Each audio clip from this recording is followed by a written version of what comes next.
സീതാറാം യെച്ചൂരിക്ക് അന്ത്യാഞ്ജലി അർപ്പിക്കുകയാണ് രാജ്യം. അദ്ദേഹത്തിന്റെ മൃതദേഹം ഇത് വൈകിട്ട് 6 മണിയോടുകൂടി വസന്തകുഞ്ചിലെ വീട്ടിൽ പൊതുദർശനത്തിന് വെക്കും. നാളെ AKG ഭവനിൽ പൊതുദർശനത്തിന് ശേഷം എയിംസിന് കൈമാറും. ഇപ്പോൾ ദില്ലിയിൽ നിന്നും വിഷ്ണു തലവൂർ ചേരുന്നുണ്ട്. വിഷ്ണുവിനൊപ്പം ശരത്ചന്ദ്രനും രാജേന്ദ്രനും അവിടെ ഉണ്ട് എന്നാണ് ഇപ്പോൾ മനസ്സിലാക്കുന്നത്. വിഷ്ണു, ഉൾക്കൊള്ളാനാകുന്നില്ല ഇപ്പോഴും സീതാറാം യെച്ചൂരിയുടെ വിയോഗം എന്നതാണ് അവിടെ എത്തി പ്രതികരിക്കുന്ന ഓരോ നേതാക്കളും നമ്മളോട് പങ്കുവയ്ക്കുന്ന ഏറ്റവും പ്രധാനപ്പെട്ട കാര്യമെന്ന് പറയുന്നത്. അത്രത്തോളം തോളോട് തോൾ ചേർന്ന് പ്രവർത്തിച്ച ജനനേതാവിൻ്റെ വിയോഗം ഉൾക്കൊള്ളാനാകാതെ അദ്ദേഹത്തിൻ്റെ സഹപ്രവർത്തകരുടെ ഒരു വലിയ സമൂഹം തന്നെ അവിടെ എത്തിയിട്ടുണ്ട്. ഈ ഒരു ഘട്ടത്തിൽ പൊതുദർശനത്തിനുള്ള ക്രമീകരണങ്ങൾ അവസാന ഘട്ട ക്രമീകരണങ്ങളാണ് ഇപ്പോൾ നടന്നുകൊണ്ടിരിക്കുന്നതെന്ന് മനസ്സിലാക്കുന്നു. കൂടുതൽ വിവരങ്ങൾ എങ്ങനെ?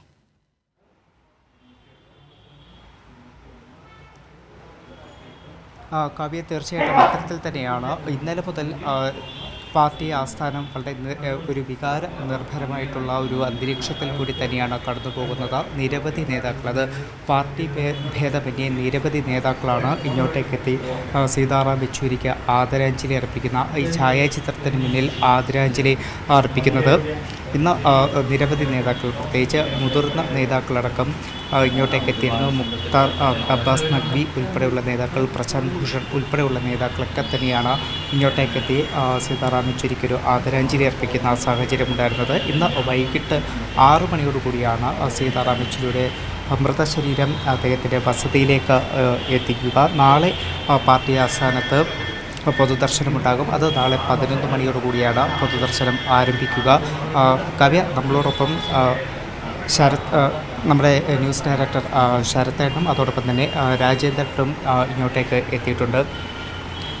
ശരത്തേട്ട, വലിയൊരു പാർട്ടിക്ക് വലിയൊരു വിയോഗം തന്നെയാണ്, നികത്താനാവാത്ത ഒരു വിടവ് തന്നെയാണ് ഈ ഒരു വിയോഗം എന്ന് പറയുന്നത്. വിഷ്ണു ഇപ്പോൾ സൂചിപ്പിച്ചതുപോലെ CPM-ൻ്റെ ജനറൽ സെക്രട്ടറി സീതാറാം യെച്ചൂരിയുടെ വിയോഗം അത് ഇന്നലെ ഉച്ചതിരിഞ്ഞാണ് അദ്ദേഹത്തിൻ്റെ മരണവാർത്ത എല്ലാവരിലേക്കും എത്തുന്നത്. അതിനുശേഷം ആ ഘട്ടം മുതൽ തന്നെ രാജ്യമെമ്പാടും CPM ഓഫീസുകളിലേക്കും CPM നേതാക്കളിലേക്കുമൊക്കെ രാജ്യത്തിൻ്റെ ഒരു വലിയ അനുശോചന പ്രവാഹമാണ്. ഇപ്പോൾ ദില്ലിയിൽ AKG ഭവനിൽ CPM-ൻ്റെ ആസ്ഥാനം ഇവിടെ എത്തുമ്പോഴും കാണുന്ന കാഴ്ച, ഇവിടെ CPM നേതാക്കളും അതുപോലെ തന്നെ CPM പ്രവർത്തകരും മാത്രമല്ല, നാടിൻ്റെ നാനാഭാഗത്തു നിന്നും, രാജ്യത്തിൻ്റെ പല ഭാഗത്തു നിന്നും ഇങ്ങനെ ഒരുപാട് ആളുകൾ, പല നേതാക്കൾ, പല പാർട്ടികളുടെ നേതാക്കൾ, പ്രവർത്തകർ, സാംസ്കാരിക പ്രവർത്തകർ, ദൈക്ഷണിക പ്രതിഭാശാലികളായിട്ടുള്ള ആളുകൾ, അങ്ങനെ എല്ലാ മനുഷ്യരും എല്ലാവരും ഇവിടേക്ക് എത്തുന്നു. ഇവിടെ നമ്മൾ മുമ്പ് വിഷ്ണു കാണിച്ചതുപോലെ സീതാറാം യെച്ചൂരിയുടെ ഈ ഛായാചിത്രത്തിന് മുൻപിൽ ആദരാഞ്ജലികൾ അർപ്പിക്കുന്നു. അദ്ദേഹത്തെക്കുറിച്ചുള്ള ഓർമ്മകൾ എല്ലാവരും പങ്കുവെക്കുന്നു.